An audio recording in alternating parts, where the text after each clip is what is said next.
नमस्कार, मी प्राध्यापक डॉक्टर धीरज जांटे, वाणिज्य विभाग प्रमुख, क्रांतीवीर VN नाईक महाविद्यालय नाशिक। आज आपण FY BCom 2024 पॅटर्न, ज्याला आपण NEP पॅटर्न म्हणतो, त्या पॅटर्नची थोडक्यात माहिती घेणार आहोत।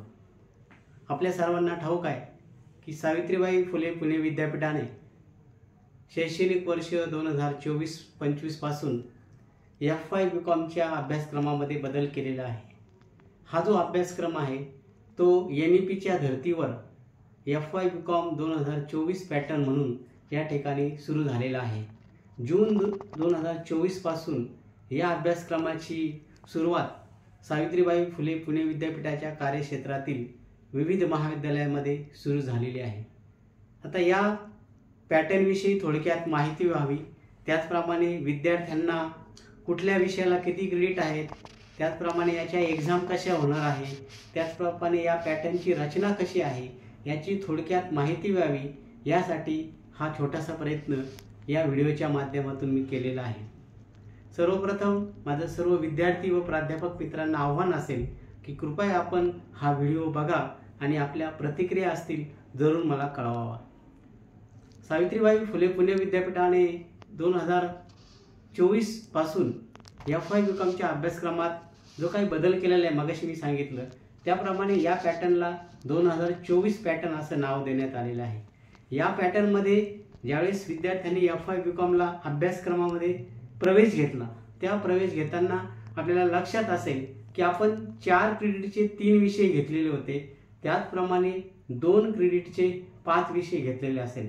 आता त्याची मी थोडक्यात माहिती या व्हिडिओमध्ये देणार आहे की 4 क्रेडिटमध्ये पहिले जे 2 सब्जेक्ट तुम्ही निवडले होते किंवा पहिले जे 2 विषय तुम्ही 4 क्रेडिटसाठी निवडलेले असेल ते मेजर मॅन्डेटरी सब्जेक्ट असणार आहे, जेणेकरून आपल्या महाविद्यालयामध्ये जे स्पेशल विषय भविष्यामध्ये तुम्हाला घ्यायचे आहे SYला आणि TYला, त्या दृष्टीने मेजर मॅन्डेटरीमध्ये ज्या विषयाला आपल्याकडे स्पेशल विषयाला ज्या महाविद्यालयात ज्या विषयाला मान्यता असेल त्या विषयाच्या धर्तीवर ते पहिले 2 सब्जेक्ट तुम्ही मेजर मॅन्डेटरी म्हणून निवडलेले असतील, ते प्रत्येकी 4 क्रेडिटचे असतील, आणि तिसरा एक 4 क्रेडिटचा विषय तुम्ही मायनर सब्जेक्ट म्हणून घेतलेला असेल, त्याचं जे नाव आहे तुम्हाला सगळ्या विद्यार्थ्यांना माहिती असेल, पण तरी देखील सांगतो की इंट्रोडक्शन टू बिहेवियरल इकॉनॉमिक्स हा मायनरचा विषय तुम्हाला ठेवलेला आहे, त्याला एक 4 क्रेडिट आहे।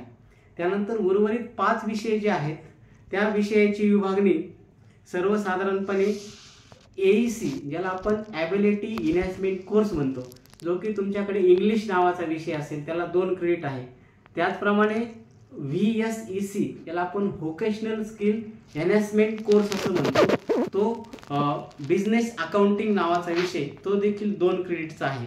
त्यानंतर व्हॅल्यू एज्युकेशन कोर्स जो आहे VEC ज्याला म्हणतो, तो आपल्याकडे एन्व्हायरमेंट असणार आहे, आणि दुसरा एक को करिक्युलर विषय आहे। त्याचप्रमाणे IKS जो आहे, ज्याला आपण इंडियन नॉलेज सिस्टीम म्हणतो, तो तुम्हाला पहिल्या सेमिस्टरला असणार आहे।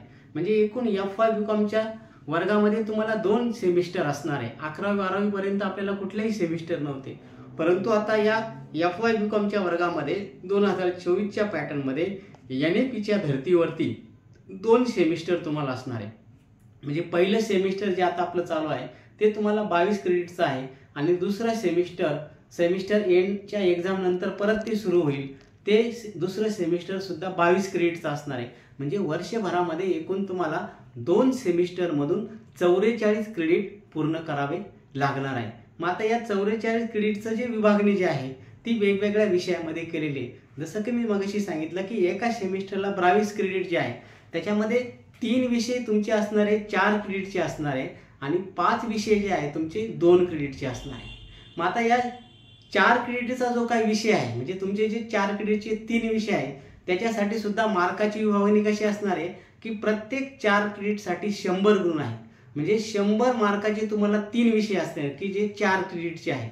मग आता त्या 100 मार्कामध्ये सुद्धा त्याचं रूपांतर 30 मार्क इंटरनल इव्हॅल्युएशनसाठी असणार आहे, आणि 70 मार्क जे आहे त्याची तुमची विद्यापीठाची परीक्षा किंवा ज्याला आपण सेमिस्टर एंड एक्झाम असं म्हणतो SEE, ती तुमची 70 मार्काची होणार आहे। म्हणजे 30 मार्काचं इंटरनल इव्हॅल्युएशन, त्याच्यानंतर 70 मार्काचं SEE म्हणजे सेमिस्टर एक्झाम, त्याला जे आपण विद्यापीठाची परीक्षा म्हणतो 70 मार्काची. मग आता इंटरनल इव्हॅल्युएशन जे 30 मार्काचं आहे, त्या 30 मार्कापैकी तुम्हाला किमान पासिंगसाठी 12 मार्क मिळाले पाहिजे आणि सेमिस्टर एंड एक्झाम जी असते 70 मार्काची, त्याच्यामध्ये किमान तुम्हाला 28 मार्क मिळाले पाहिजेत. परत सांगतो की 4 क्रेडिटसाठी इंटरनल इव्हॅल्युएशनसाठी 30 पैकी किमान 12 मार्क असले पाहिजे आणि SEE म्हणजे सेमिस्टर एंड एक्झाम जी होती तुमची 70 मार्काची, त्याच्यामध्ये तुम्हाला किमान 28 मार्क असे म्हणजे 4 क्रेडिटच्या विषयासाठी 40 मार्क तुम्हाला पडले पाहिजे. त्यानंतर जे तुमचे 2 क्रेडिटचे विषय आहे, त्या 2 क्रेडिटच्या विषयासाठी 50 मार्क्स आहे. म्हणजे प्रत्येक 5 विषय जे तुमचे 2 क्रेडिट आहेत, त्या प्रत्येक विषयाला 2 क्रेडिटसाठी 50 मार्क असणार आहे.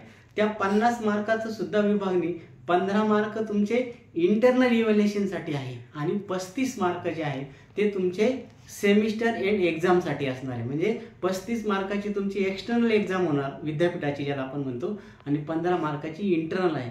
फक्त एकच लक्षात ठेवा की 2 क्रेडिटचा विषय असेल किंवा 4 क्रेडिटचा विषय असेल, त्यामध्ये इंटरनलमध्ये पण आपण पास झालं पाहिजे आणि एक्सटर्नल एक्झाम की जी आपल्याला SEE म्हणतो सेमिस्टर एक्झाम किंवा विद्यापीठाची परीक्षा, त्यामध्ये सुद्धा आपण पास होणं गरजेचं आहे. म्हणजे केवळ विद्यापीठाच्या परीक्षेत एखादा विद्यार्थी पास झाला आणि जर तो इंटरनल इव्हॅल्युएशनमध्ये नापास असला किंवा फेल असला तर त्याला त्या विषयामध्ये त्याचा रिझल्ट फेलच येईल.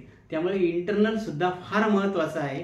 त्यामुळे सर्व विद्यार्थ्यांना माझं आव्हान असेल की इंटरनल इव्हॅल्युएशनसाठी आपले शिक्षक किंवा आपले HOD किंवा आपलं महाविद्यालय ज्या ज्या सूचना देईल त्यानुसार इंटरनल इव्हॅल्युएशनसाठी होम असाइनमेंट असेल, टेस्ट असतील किंवा PPT असेल किंवा ओरल असेल किंवा क्विज असेल, या सगळ्या गोष्टी तुम्ही तुमचे जे शिक्षक आहेत त्यांच्या मार्गदर्शनाखाली पूर्ण करायच्या, जेणेकरून कोणीही विद्यार्थी इंटरनलमध्ये नापास होता कामा नये. एक्सटर्नलमध्ये सुद्धा आपण चांगला अभ्यास केला तर जरूर आपल्याला यश मिळेल. त्यामुळे इंटरनली महत्त्वाचं आहे आणि एक्सटर्नली महत्त्वाचं आहे. यासाठी विद्यार्थ्यांनी कॉलेजमध्ये रेग्युलर येणं आणि आपल्या महाविद्यालयातले जे शिक्षक आहेत, विषय शिक्षक आहेत, त्यांच्याशी जास्तीत जास्त कनेक्टिव्हिटी वाढवणं आणि संपर्क ठेवणं हे फार महत्त्वाचं आहे. जर तुम्ही रेग्युलर नाही आले तर तुम्हाला इंटरनल इव्हॅल्युएशनच्या मार्कावरती परिणाम होत असतो. त्यामुळे जास्तीत जास्त विद्यार्थ्यांनी रेग्युलर येणं फार महत्त्वाचं आहे. आता भविष्यामध्ये काही दिवसातच तुमचे विद्यापीठाच्या परीक्षेचे फॉर्म सुटतील. त्यामुळे एक लक्षात ठेवा की तुम्हाला प्रत्येक सेमिस्टरला विद्यापीठाच्या परीक्षेचा फॉर्म भरायचा आहे. आता हा परीक्षेचा फॉर्म कुठं भरायचा आहे तर सावित्रीबाई फुले पुणे विद्यापीठाने जी आपल्याला वेबसाईट दिलेली असेल किंवा जी लिंक उपलब्ध करून दिली जाईल त्या लिंकवरती किंवा त्या वेबसाईटवर जाऊन विद्यार्थ्यांनी परीक्षा फॉर्म भरणं गरजेचं आहे. त्याची सूचना तुमच्या महाविद्यालय स्तरावर लवकरच निघेलच. तर ज्यावेळेस ती सूचना निघेल त्यावेळेस सर्व विद्यार्थ्यांनी विद्यापीठाच्या परीक्षेचा फॉर्म भरणं गरजेचं असतं.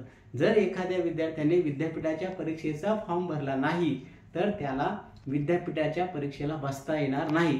म्हणजे तुम्ही जरी इंटरनल दिलेली असेल किंवा इंटरनल इव्हॅल्युएशन झालेलं असेल, परंतु जर तुमचा एक्सटर्नल एक्झामचा किंवा विद्यापीठ परीक्षेचा फॉर्म भरलेला असेल तर तुमचा काही उपयोग होणार नाही.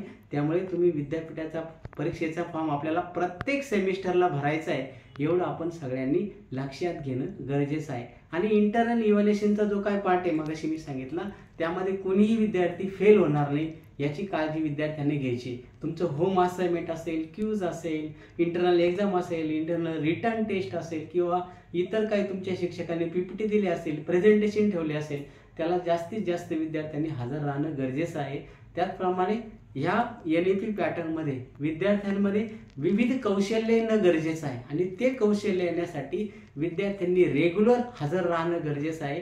वेगवेगळ्या उपक्रमामध्ये आणि ॲक्टिव्हिटीमध्ये जेवढा जास्त आपल्याला सहभाग घेता येईल तेवढा सहभाग घ्या. जरूर तुम्हाला NEP पॅटर्नमधून चांगल्या प्रकारच्या रोजगाराच्या संधी उपलब्ध होऊ शकतात.